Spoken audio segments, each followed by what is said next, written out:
Good morning, children. How are you all? Hope you all are safe at home. Children, in the last Zoom session, we had discussed about direct current. What is direct current?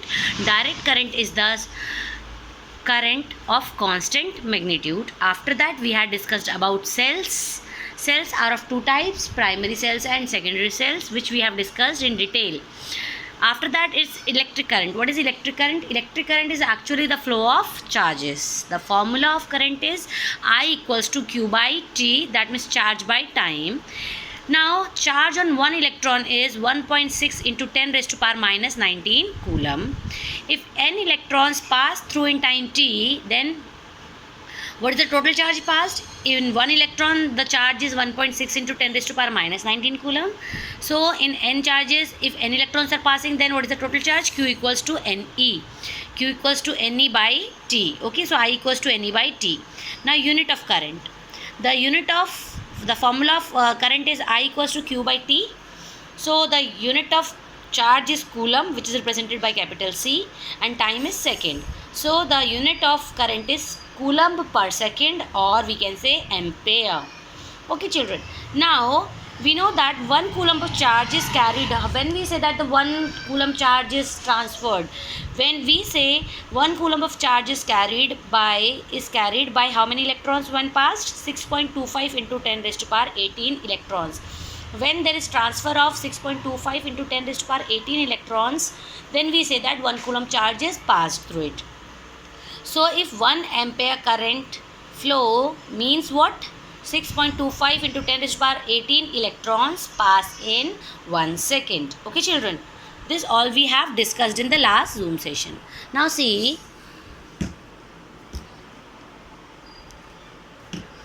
Now, the relationship between the two measure the weak currents, we are having the units milliampere and microampere. Now, 1 milliampere equals to how many amperes? 10 raised to power minus 3 amperes. And 1 micro, see this sign is known as 1 micro.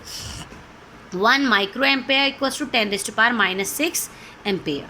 Now, the next topic is symbols used in circuit diagrams. See, children, whenever we have to draw a circuit diagram, we cannot draw bulb, we cannot draw cells, we cannot draw batteries. Okay, we have many things which we have to draw in a circuit, but we cannot draw them as they are.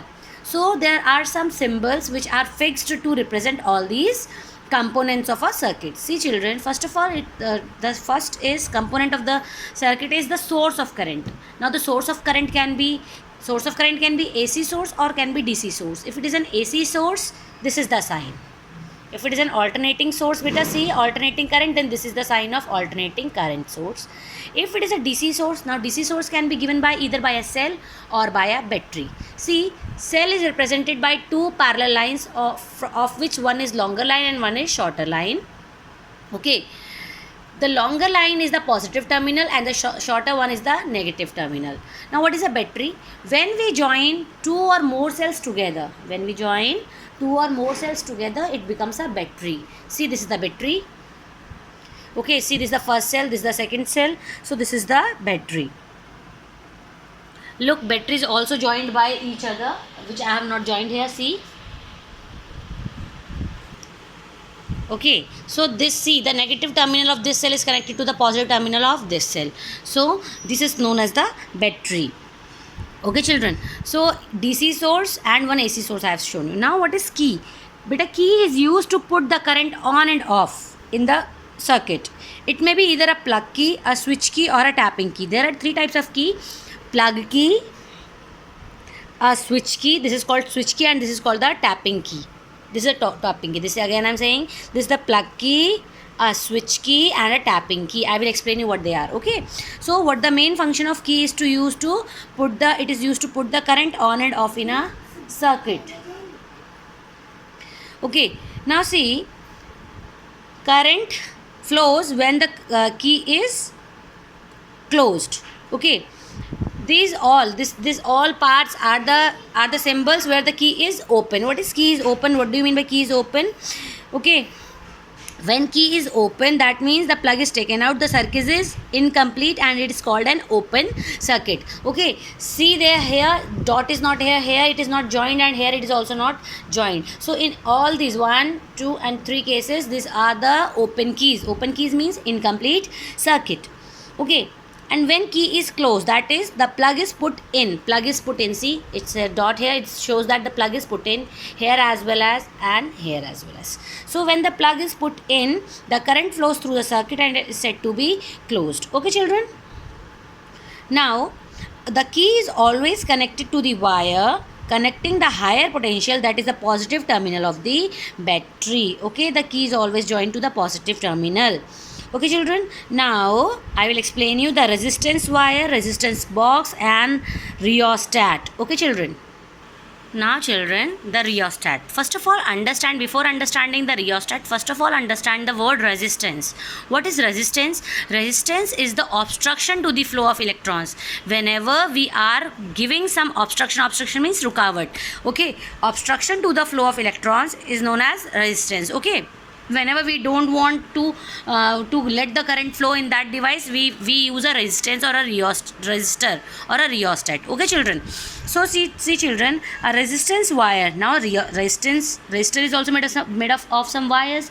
Now a resistance wire is made from an alloy called magnenin. Okay, and it has a fixed resistance depending upon its length and thickness. Okay, resistance wire का तो fixed length fixed resistance होता है which is written over it. Okay, but sometimes what happens during an experiment, we want variable resistance. Okay, sometimes we want less resistance, sometimes we want more resistance. So if we use that constant resistance wire, it will not work. So we use a rheostat. What is a rheostat? See, a rheostat is a device by which resistance in a circuit can be varied continuously. Okay, it can be varied. We can vary the resistance in this rheostat.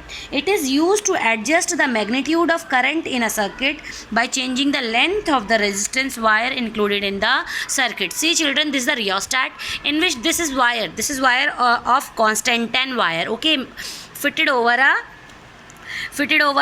an asbestos pipe. This is an asbestos pipe over which this constant wire is coiled over. Okay, now this is a jockey which we can slide. Okay, if we want more resistance, we can increase the jockey length. Likewise, we can increase or decrease the resistance in this by using this rheostat children. Okay, now these are the symbols of resistance. See, this is the symbol of resistance wire. This is a fixed resistance. Okay children, this is a variable resistance also. This is a fixed resistance. Okay, fixed resistance. These two are variable resistance. Okay children, understood? These two are variable resistance in which this tapping jockey is given. This means this is the variable resistance. We can increase or decrease the resistance by using this jockey. Now children, see ammeter. What is ammeter? What is now ammeter? Now an ammeter is an instrument used to measure the magnitude of current flowing in a circuit. How much current is flowing, magnitude of current is flowing in a circuit, we can measure it through an ammeter. It is always joined in series. It is always joined in series in a circuit so that the entire current of the circuit passes through it. If it is not joined in circuit, beta, what happens? The entire current which is flowing inside the circuit will not be measured by this ammeter. So ammeter is always joined in a series circuit. Okay, now it is symbolically, how we can represent it by symbolically. It is symbolically represented by the letter A enclosed in a circle, as you see on the board.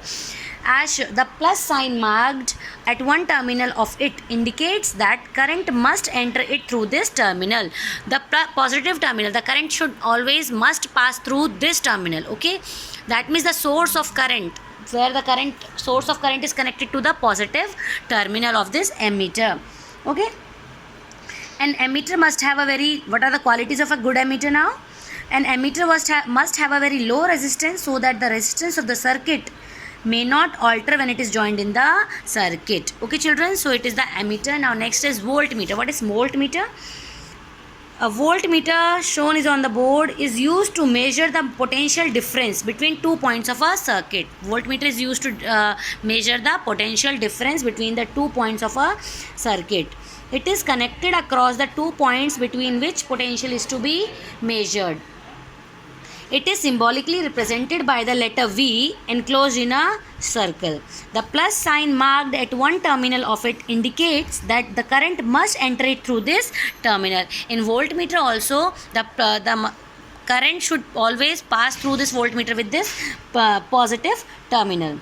A voltmeter usually has a very high resistance. See, ammeter has a very low resistance, whereas voltmeter has a very high resistance. So that, why it has high resistance? So that it does not draw an appreciable current from the circuit. Only voltmeter is used to measure the potential difference, not the current. So it should have high potential, high resistance, so that it will not draw an appreciable amount of current from the circuit. Now galvanometer. What is galvanometer? See, a galvanometer is used when we want to detect the presence of a very weak current in an electric circuit. Sometimes what happens, there was a very weak electric current in a circuit which ammeter is not able to show. So to measure that weak current, and a galvanometer is used. Okay, it does not measure the magnitude of current. It will not tell you the magnitude of current. It will only tell you the presence of a weak current in the circuit. It is also joined in a circuit in series, just like an ammeter. It is symbolically represented by the letter G enclosed in a circle. Okay, current can enter or leave through any of its terminal. Now see here, I have not marked any plus and minus sign. No. So in galvanometer, the current can enter or leave through any of its terminal. Therefore, no plus or minus signs are marked at its terminal. Okay children, it has a dial with 0 mark at its center. The deflection of needle on it shows the presence of the current, and the direction of deflection indicates the direction of flow of current. Now the next is load. Last component of a circuit is load. Load is what, children? If you have a circuit, then you will have, obviously you will have an appliance which you are going to use, no? So an appliance which is connected in a circuit is called a load. It may be just a resistance. Maybe example, a bulb can be a load, a heater can be a load in your home, your tube lights, your fan, all are actually loads. The appliances which are using that current is known as load. So how we can draw those loads in a symbolically we can represent. This is one load, a bulb. If it is a bulb is represented by this, and this is the sign of a heater, children. Okay, so these are the symbolic representation of the components of a circuit, which you have to learn and remember to draw in when we draw a circuit. Okay children, so today's your work is to read all this, children. I'll make another video, and I'll